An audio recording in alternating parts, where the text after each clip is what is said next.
Well, let's turn to Revelation chapter 20. We are closing in on the end of this book and the end of our study beginning several years ago in Genesis.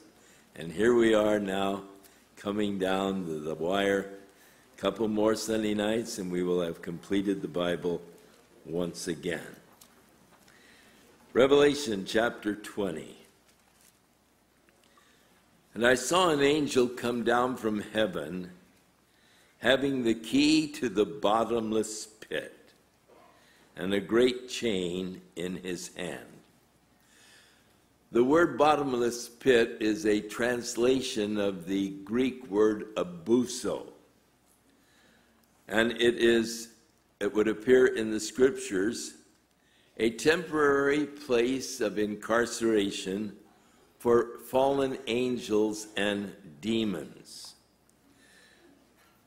In Luke chapter 8, when Jesus had come to Gadara, and there was a man living in the caves, came in a threatening manner to Jesus, and he was asked by Jesus, "What is your name?" The demons answered, "Legion, for we are many." And they begged Jesus not to send them to the abuso before their time. And so they knew that there would be a day when they would be incarcerated, at least for a time, in the abuso. It reads there, and they besought him that he would not command them to go out into the deep, and the word deep there is abuso in the Greek. Peter speaks about another place called Tartarus. For if God spared not the angels that sinned, but cast them down to Tartarus, delivered them into the chains of darkness to be reserved unto judgment. Jude speaks of the angels which kept not their first estate, but left their own habitation, reserved in the everlasting chains under the darkness unto the judgment of the great day. Back in Revelation chapter 9, verse 1, the fifth angel sounded. I saw a star fall from heaven unto the earth, and to him was given the key of the bottomless pit, abuso again. And he opened the abuso, and there arose a smoke out of the pit as the smoke of a great furnace. And the sun and the air were darkened by reason of the smoke of the pit. And there came out of the smoke locusts upon the earth. Unto them was given power as scorpions have power in the earth. Commanded them they should not hurt the grass of the earth, neither any green thing, neither any tree, but only those men which have not the seal of God in their foreheads. And to them it was given that they should not kill them, but that they should be tormented for 5 months. Their torment was as the torment of a scorpion when it strikes a man. And in those days shall men seek death, shall not find it, shall desire to die, death shall flee from them. The shapes of the locusts were like horses prepared to battle, and on their heads were crowns like gold, their faces as the faces of men, hair as the hair of women, and teeth were as the teeth of lions, and they had breastplates as it were breastplates of iron. The sound of their wings was like the sound of chariots of many horses running to battle.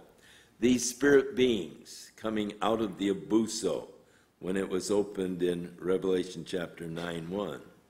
So here is the angel coming down from heaven in chapter 20, having the key to the bottomless pit, or to the abuso. Actually, back in the 9th chapter again, the angel had the key to the abuso, opened it up. And he laid hold on the dragon, that old serpent, which is the devil and Satan. In case it didn't get the one name, he gives you several of the names of Satan. The serpent, the devil, and Satan, the old dragon, and he bound him for 1,000 years. This is the first place in the Bible where this 1,000 years is mentioned. And it is interesting that it is only mentioned here in the 20th chapter of the book of Revelation.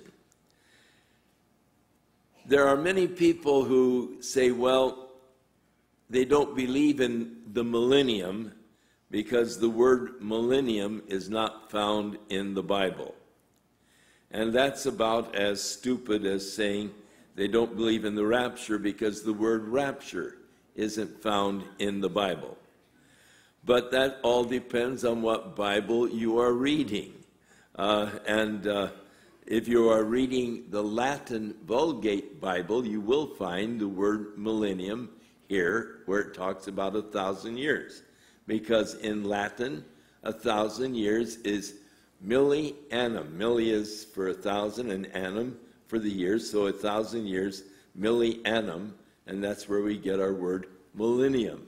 So to say that it's not in the Bible is just a sign of a person's ignorance of the scriptures.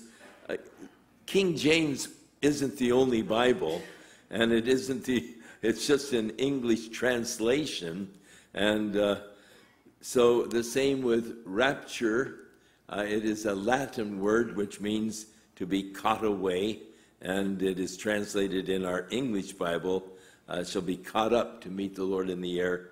And that word caught up is in the Latin raptus. So it's just all depends. But, to try and say, well, the Bible doesn't appear.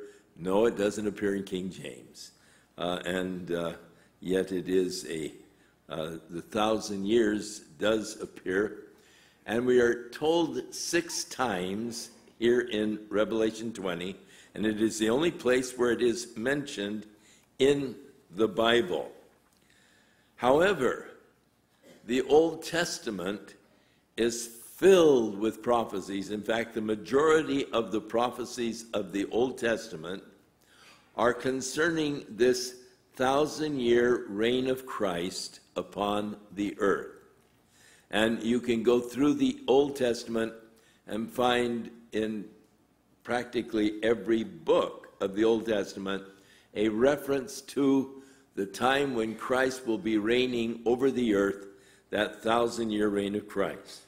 In Isaiah chapter 2, Isaiah said the word that Isaiah the son of Amos saw concerning Judah and Jerusalem. It shall come to pass in the last days that the mountain of the Lord's house shall be established in the top of the mountains, and shall be exalted above the hills, and the nations, all nations, will flow unto it. And many people shall go and say, come, and let us go to the mountain of the Lord, to the house of God of Jacob, and he will teach us of his ways, and we will walk in his paths. For out of Zion shall go forth the law and the word of the Lord from Jerusalem. He shall judge the nations, and shall rebuke many people. They shall beat their swords into plowshares, their spears into pruning hooks. Nation shall not lift up sword against nation, neither shall they learn war anymore. O house of Jacob, come, let's walk in the light of the Lord.